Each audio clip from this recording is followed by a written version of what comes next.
brought to you by 1AAuto.com, your source for quality parts and the best service on the internet. Hi, I'm Mike from 1A Auto. I hope this how-to video helps you out. And next time you need parts for your vehicle, think of 1AAuto.com. Thanks.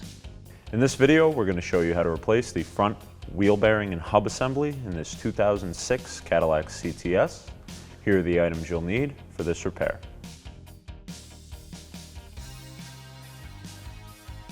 Using your 19mm socket and breaker bar, crack the lug nuts loose. Just about a turn is fine. You just want to make sure that there's no tension on them when you jack it up. Obviously, you can't remove it with the weight of the vehicle on the tire.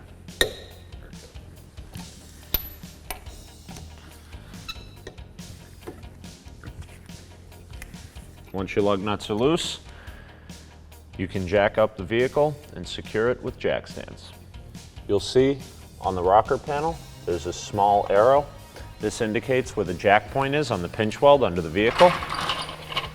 So we'll place our jack under there, bring the vehicle up until the wheel is off the ground and we have enough height to get a jack stand underneath the car. Directly in front of your jack, you'll notice this boxed frame-like piece of the unibody. That's the point we're going to use for our jack stand. Slowly lower the vehicle onto the stand. Once the vehicle has been raised and supported, we finish removing the lug nuts.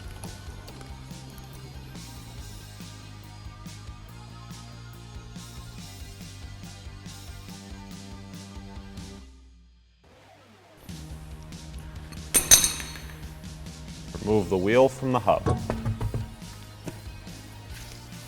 So we're going to use a lift to make this easier to show you guys at home, but you should be able to do this in the driveway with a jack and jack stands. Use a T30 Torx bit to remove this bolt, securing the rotor to the hub. Remove the two 18mm bolts, securing the caliper bracket to the spindle. This way we can remove the caliper and carrier as an assembly to save time.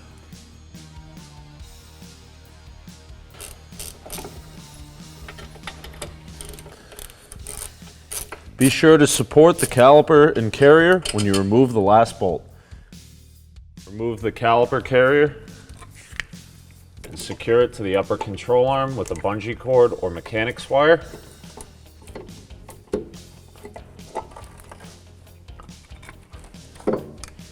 Remove the rotor, place it face down, somewhere clean and dry. Push in on these tabs to release the connector from its retainer on the backing plate.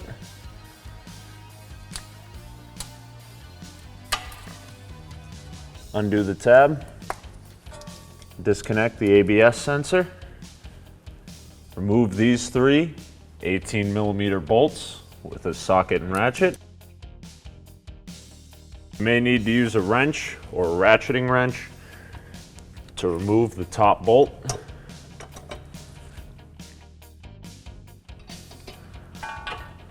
This bolt may not come out all the way, but as long as it's unthreaded from the hub, we'll be able to remove our wheel bearing.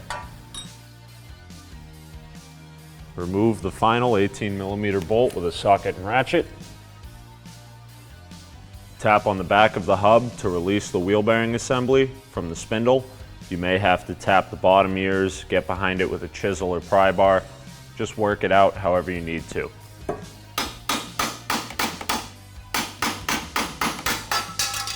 When tapping your wheel hub out, be sure to keep a hand on the dust shield as it usually falls off as the hub comes out.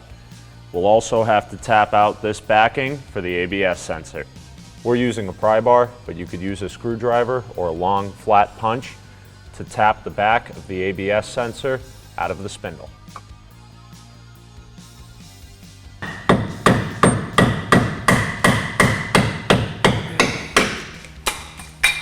Here we have our old part that we removed from our vehicle and our new part from 1AAuto.com. As you can see, The hubs are identical. Comes with new studs. We have the right bolt pattern here. Same 3-bolt flange on the back. Even has a new ABS sensor already installed on it. Our old ABS sensor got stuck in the hub, which is not uncommon, so we had to break that to get it out. As you can see, these little teeth on the back are what allow the sensor to pick up the rotational speed of this wheel bearing. What happens with these is the sensors can go bad, or the bearing itself can go bad. This one's actually got a little bit of play in it, so it makes a whirling sound when we're driving. This new part has a nice tight bearing in it, brand new ABS sensor. Use a wire brush to clean the bore of the spindle as well as the contact surface for the flange to make sure that everything goes in smoothly and sits nice and flush. These surfaces don't have to be perfect, but you do want to make sure you remove any heavy buildup.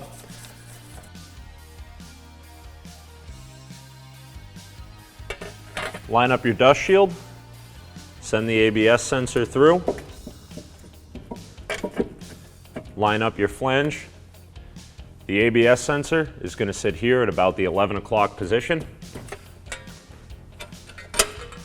Start by lining up the top bolt that we weren't able to fully remove.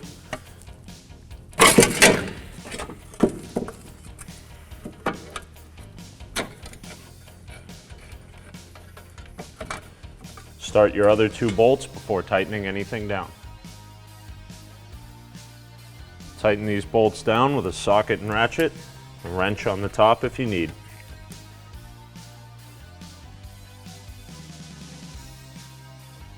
Again, that top bolt is pretty tight access, so you may have to start it with a wrench before you can get a ratchet in there. Torque the wheel hub bolts to 100 foot-pounds.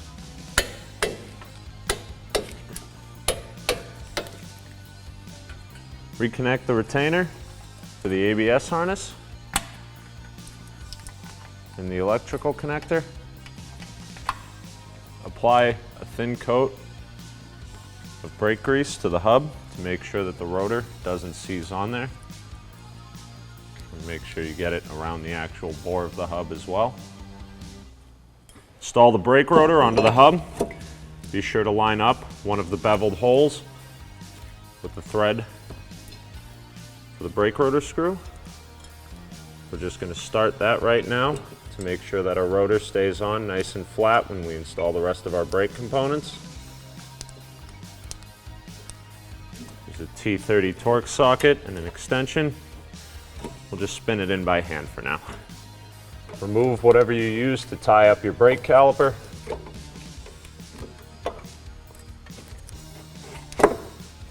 Line up your caliper carrier. Start your 2 18mm bolts. Tighten these down with a socket and ratchet. Torque these bolts to 96 foot-pounds.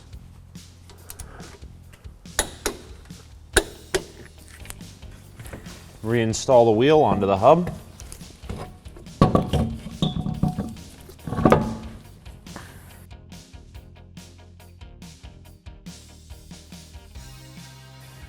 We're going to bring them down as tight as we can while the tire is still in the air. We'll finish tightening them once the vehicle's been taken off the jack stands.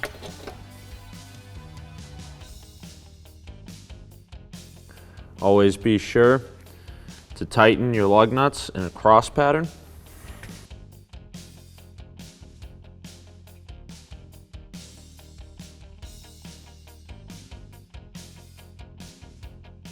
So we'll jack our vehicle off the stands.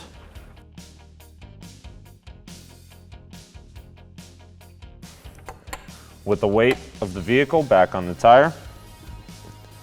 If you don't have a torque wrench, get them as tight as you can by hand with a breaker bar.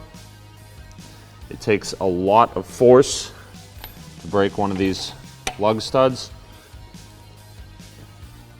so you don't need to go crazy tight, but don't be afraid to put a little bit of your weight into them to make sure they're tight.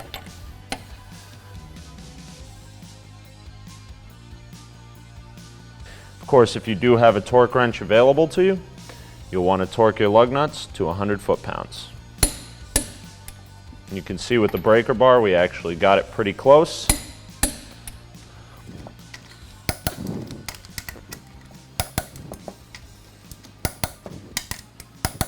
Thanks for tuning in. We hope this video helped you out. Next time you need parts for your car, please visit 1aauto.com. Also check out our other helpful how-to as well as diagnosis videos.